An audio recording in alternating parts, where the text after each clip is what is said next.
Welcome. Well, you are at home with Jim and Joy, and you are an important part of our EWTN family. And we are delighted that you have welcomed us into your home, and we would love to hear from you. So send us an email with a question or a comment to jimandjoy@ewtn.com. And today we have a lovely couple. They are Dick and Martha Lyles. Now, Dick is the producer of Fatima, and you could go to the website. It's called FatimaTheMovie.com, and we're going to get to talk with Dick and Martha and learn a little bit about them and the beautiful things that God has done in their long married life of 51 years. 51 years just yesterday, I think know. they said. Yeah, so that's really great and wonderful. I mean, these are people that have been faithful to the Lord, sowing into the church, 51 years of marriage, grandchildren, but also doing a great work in terms of media, TV and film and radio. I see we also have up here FatimaTheMovie.com, and then also WorldRosary2020.org, WorldRosary2020.org. Wonderful website there as well, promoting millions of rosaries and other prayers in relationship to Our Lady of Fatima, her message, her witness to those little children, the 3 shepherd children. And now we've got this movie, FatimaTheMovie.com, coming out. I think it's August 28th, that it will be in various theaters throughout the country, those that are open. Right, especially during this COVID epidemic, and that's been wild. And then there are ways that you can get it yourself personally. But Dick Lyles is the CEO of Origin Entertainment, a Hollywood production company that produced the feature film Fatima. Dick and Martha, the Genesis Initiative, whose purpose is to raise money to support the development and production and distribution of Catholic-themed movies in Hollywood. How about that? Yes. To raise up funds, to be involved, to have films that are virtuous films. And somewhere I read, Dick was saying that people often say we're in a post-Christian era. And he says, no, we're in an anti-Christian era. Yes. And so it's worse than post, oh, that was a nice season in time, or maybe we can look at that and reminisce about it. No, it's like we're against it. And more that's happening, unfortunately. And hopefully this Fatima, more focus upon Fatima, her message, people being involved with that message, will help to leaven the need for renewal in the church and bring awakening to our country, the United States, and to the nations of the earth, if we would but obey the message of Fatima and repent and convert and make reparation. Well, on Saturday night, we got to watch. Yes. Well, first we watched the EWTN movie. Francis and Claire. Yeah. We watched Claire and Francis, which was absolutely beautiful, and we'd seen that several times before. But we usually go to Mass on Saturday night, come home, you have dinner, and then we usually catch the movie that EWTN is always airing on Saturday night. And it's good that you watch shows and movies that are good for your soul, that build you up, that encourage your faith life. And so it's really important that you discern what is good and what is not good, and it's not worth your time. Amen. And that's what Dick and Martha Lyles are about. The good, the lovely, the beautiful, through now a movie, FatimaTheMovie.com. Go there. We'll be right back. Plenty more to come. Please don't go away.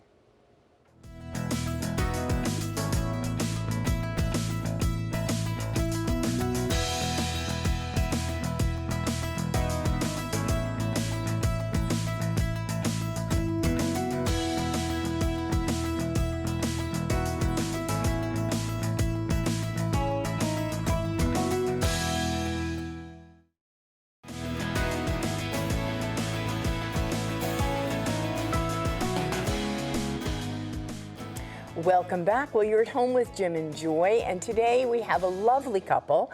Their name are Dick and Martha Lyles. Now, Dick is the producer of a film called Fatima. You could go to this beautiful website. It's called FatimaTheMovie.com. Well, we want to welcome the both of you to At Home. And now the both of you have been married 51 beautiful years. And what impact had making the movie Fatima have on your marriage? Go ahead, Dick. Well, and we've always been faithful Catholics. but there's a couple of things that have happened that have been pretty significant since we started the movie. One of the early on in the movie, we used to pray the rosary fairly often, but not daily. And then all of a sudden we were looking at this and I was saying, do we really believe the story of Fatima? Do we really believe that the Blessed Virgin Mary appeared to these three shepherds? And if we do, then there's no reason under the sun for us not to be praying the rosary every single day. So early on in the process of making the movie, which was more than a decade ago, we started praying the rosary together every single day, no matter what. And it's brought so many miracles into our life and made such a difference that it's been incredible. Yeah. And then there have been so many wonderful people that we've met and so many revelations. I mean, we've just learned so much about what happened at Fatima and also learned so much about the meaning of the messages. It's been incredible.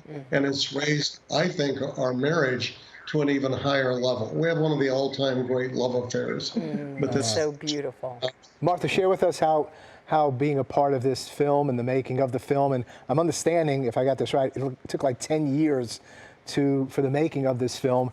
Speak to us about the fruit in your marriage as well and your formation in the Lord. Well, it was a beautiful experience, actually, and I could have gone on and on, but they wanted to get the movie started after 10 years. But I've always been a support system to Dick, a support team, and I just wanted to look into the Fatima story more deeply, and it really touched both of our lives in very special ways. Saying the rosary, though, I have to say the rosary is definitely an instrument of peace, because we would have days that were just full of turmoil, and in the evening when we would settle in and say that rosary, by the second decade, we were both just calm, cool, and collected. So it's very peaceful and a beautiful, beautiful prayer. Do you think that the movie will have an impact on non-Catholics? We do, and part of the reason we made the movie the way we made it is so that it would cross over to the non-Catholic audience. It's such a great story, and there's so much great opportunities for good cinematography and everything. We had an incredible production crew, award-winning design, production design, set design, all that sort of stuff, and an incredible cast. Yes. All of which we made it a great movie that would appeal not just to Catholics and not just to Fatima devotees, but to people of any faith or of no faith, so that they would look at this and see it's a credible representation of what happened, and say, if that really happened, then what are the implications for me? Just one quick story. A Muslim friend of mine, we invited to one of the pre-screenings, and she went to see the movie, and she came out with tears rolling down her cheeks and said, for the last several months, I've been really feeling a need to draw closer to God and not know how. She said, I think Fatima is going to be my path to grace. Wow, that's beautiful. And she's Muslim? Yes. Yeah. Muslims have devotion to Mary, actually. Yes. Muslims have a really strong devotion to Mary. In fact, the second largest group of pilgrims to Fatima, Portugal, every year to the shrine are Muslims. Right. Yeah, it was interesting because we did a screening of your film, Fatima, the other day. And as Joy was saying earlier, we also watched a movie that was being broadcast by EWTN right before then on Claire and Francis. And they had a part of Francis's story where he was called to go to Jerusalem to meet with the Muslims there that were taking over the holy sites, and the Crusades, were going on there. And it's really neat because he walked there from Assisi. He walked with one of his friars, and they walked all the way to there, and they had the whole scene of him speaking to the Sultan and so on, and the Sultan's respect, for him. But there was some line in that film where you could tell the respect and the connectivity of Our Lady with the Sultan. And so that's where Francis kind of made the middle ground. And so you're right. I mean, one of your hopes, obviously, from what you're sharing, is that this will reach a broader audience beyond Catholics, Christians, Muslims. And I guess it's a universal truth, because you seem to really emphasize the peace message, the world peace message. And who isn't crying out? Atheists are probably crying out. I don't know who they're crying out to exactly, but everybody's praying just peace, reconciliation. War, violence is a solution to the problems of this world. Oh, if they don't say the word God, the name of God, they're crying out. And so that is one of the key hopes of your film, to reach a diversity of people. I think that's true. And one of the things that, one of my favorite scenes, as you know, you having seen the film, Harvey Keitel plays the role of an older professor who's skeptical of apparitions. And he's interviewing an older Sister Lucia at the convent in the early 1990s, right around the time of the collapse of the Berlin Wall. And he says a lot of things to her, but one of the things he says to her is, he says, do you have any regrets? And she says, yes. She cocks her head, gets that warm little smile of hers, and a raised an eyebrow, and says, does it look to you like the world has heard a message of peace? That's my only regret, not having done enough to serve my mother. And so I think that if there's a message we would like everybody, regardless of faith, to take away, is if you were to look in the mirror 5, 10, 15, 20 years from now and say, have I done enough?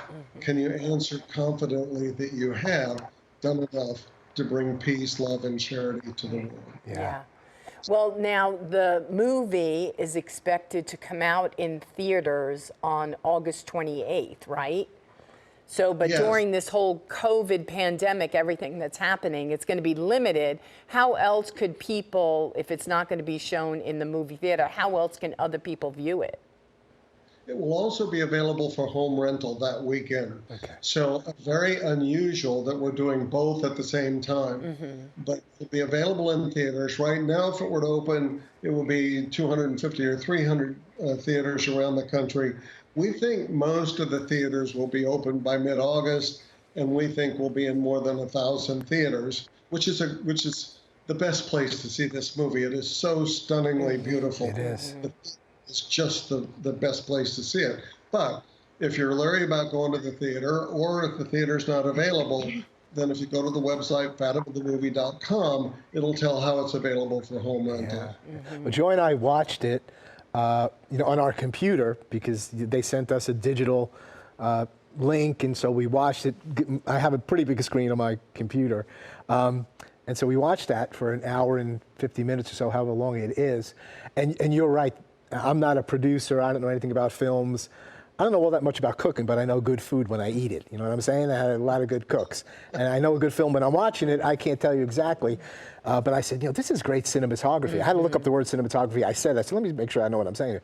But I mean, because it is beautiful. And I really like the overhead shots. I guess they're done with a drone or whatever you're using there. And I thought that was really unusual. And especially we're speaking about Our Lady, our Lord. So it seemed like when you were doing those overhead pictures, whether it was of the monastery in which Sister Lucia resided, or whether it was over the fields there, supposedly in Portugal, or whether it was the day of the sun, what was going on there and going up above. But those were great shots. The colors are so vivid.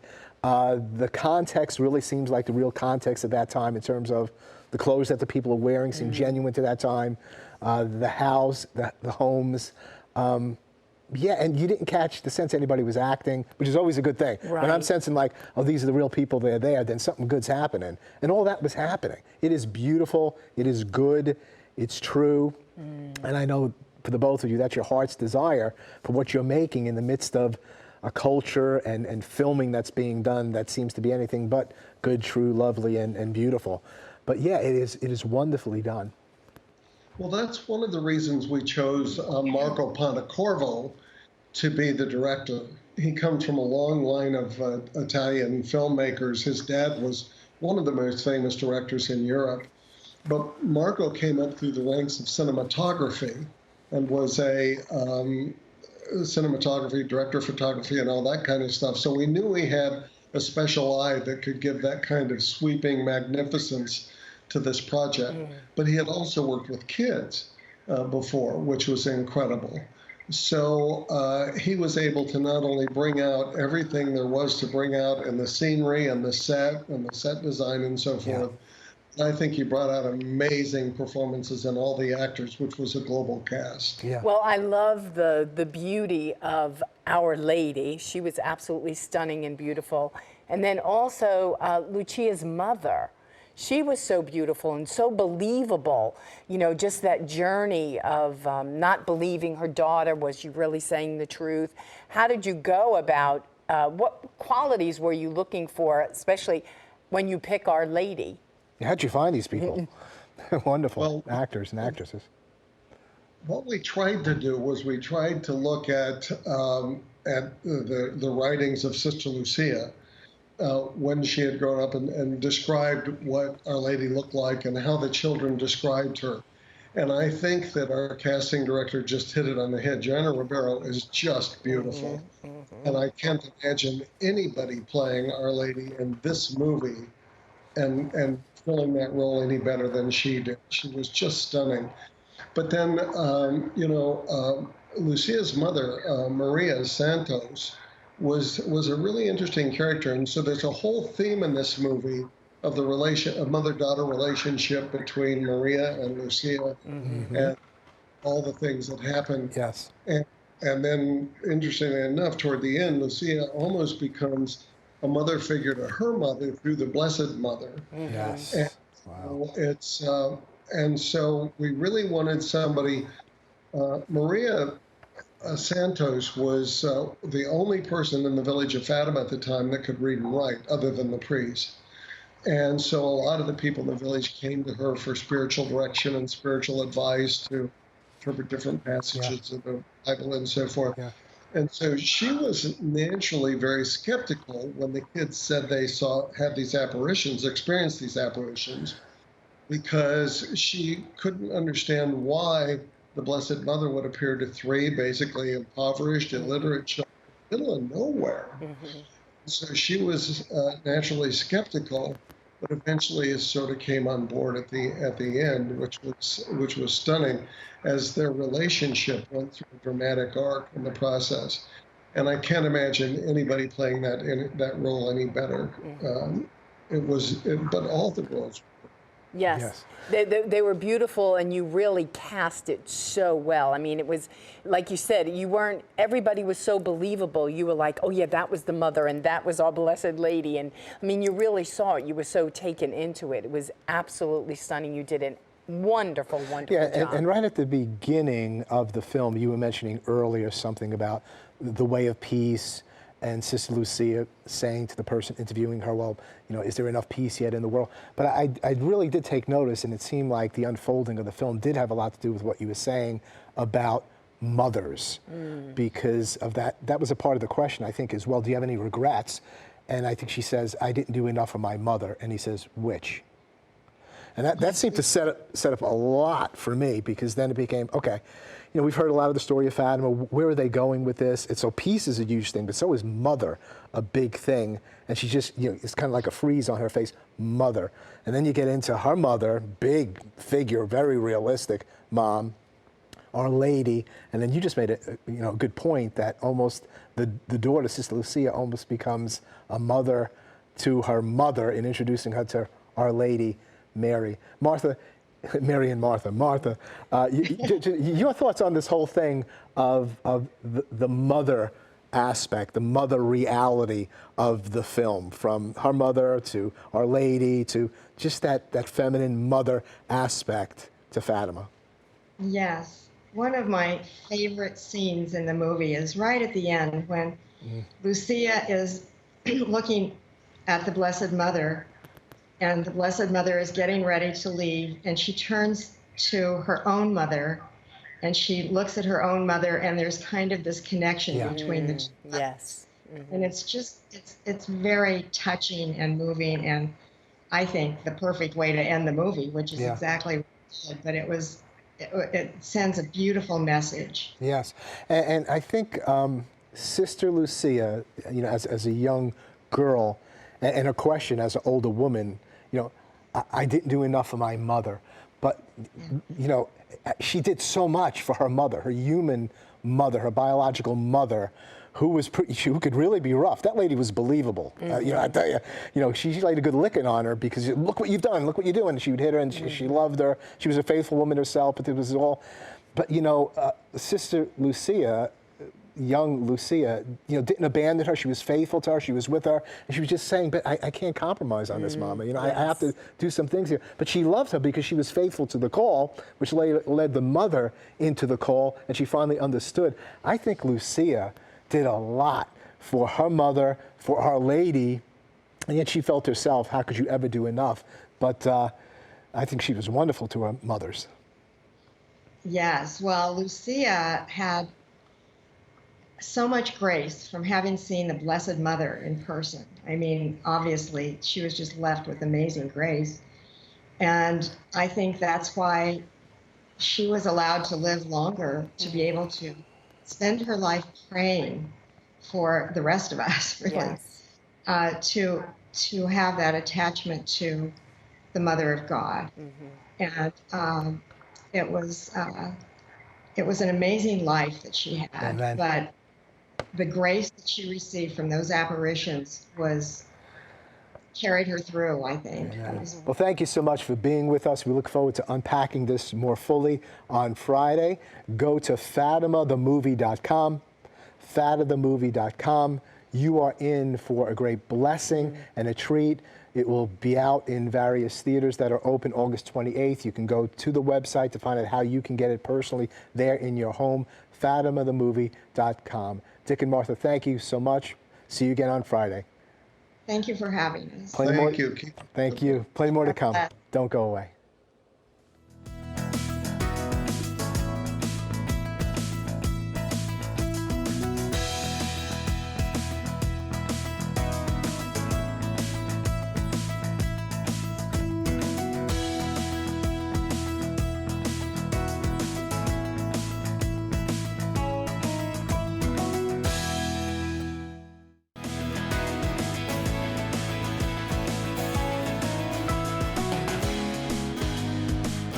Welcome back. Well, especially during this COVID pandemic, we really want to encourage everybody. August 28th, maybe you can get a group tickets together, go to FatimaTheMovie.com, and if you could go see it on the movie screen, it would really be such a delight and so enriching to your own life. So we encourage you to do that. Now, next month, we're moving to a new day and time. Well, beginning Monday, September 7th, you will be able to watch At Home with Jim and Joy on Mondays and Wednesdays and Thursdays at 1:30. So it's still going to be on 1:30 Eastern time. It's just a little bit of a time Monday change. and Wednesday, I want to see so that I could show up and know what I'm doing. Mondays and Wednesdays, we've always been on at 1 o'clock Eastern time. So we're going to be on at 1:30. There's really just a half-hour change there. But we're usually on Fridays. We're going to be on Thursdays at 1:30 as well. Right. So it's Monday, Wednesday, Thursday at 1:30 Eastern time. So be sure just to check out the EWTN website in September for show times in your local area. Now, we've had the privilege of being here live during the COVID pandemic. I was only out once, not because I had COVID, because I had another kind of crazy sickness. But we've been here, we've been live, we've been coming in, guys have been in the studio.